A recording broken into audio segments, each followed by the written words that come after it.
our gamma trade on Tesla, which ended our Friday with crazy runners. A lot of options went like 1,000% or 600, 700, 800%. It was a beautiful day. Tesla was consolidating up, down.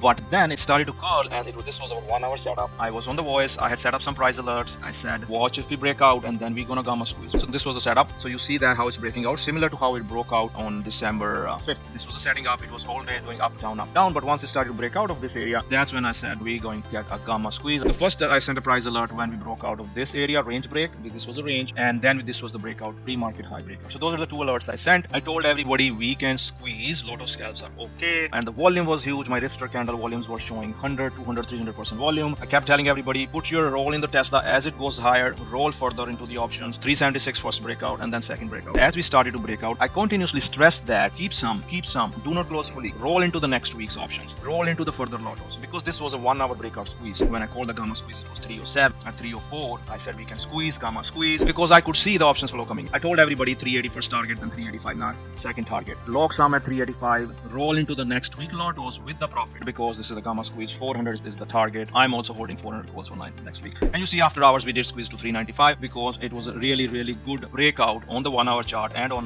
the daily chart. Why was the confident? Because few things: the volume, the option flow. Those were the two reasons why we were so confident. If you look at the volume, 210% volume, watch how much the volume is changing. 300, 270%. The volume 225%. Average candle 214%. 2 million candles. So the continuously the volume is increasing, and that tells me we're going to squeeze more. 300% volume candle, 400% volume candle, and we even met our 390 target. Not only that, if you want to look at the flow that we were catching here, amount of insane call flow that started to come in. You see the calls: 380 calls, 78,000, 375 calls, 590,000, 375, 100,000. The volume is consistently going over the open interest. That means the options market makers are selling the calls. They are negative short, and as the stock goes higher, the lotos are going higher. They need to cover. They need to hedge their position, so they buy the stock, and they buy the stock. They bring more squeeze, and that brings more a lot of option buyers, and that more lot of options buyers puts more short on the option market makers, and they have to hedge more. And this was a Friday. If this was some other day, I would not so confident about the short and the gamma squeeze. But since it was a Friday, the lot of options were just pennies, 10 cents, 20 cents, 30 cents. The reason it was 3 cents, this 385 lotos, because there was no chance that Tesla would cross over 385. So imagine you're short on that 3 cents worth, like let's say 1 million worth of options that you have sold, and when they start to push over $1 or $3, you're literally 10 million down on your options that you're sold, and you are a market maker, and you have to hedge that position. So that's why the gamma squeeze occurred. So that's why I was so confident. That's why I told everyone in the community. Come to trade with Ripster. Join the community at www.tenettradegroup.com.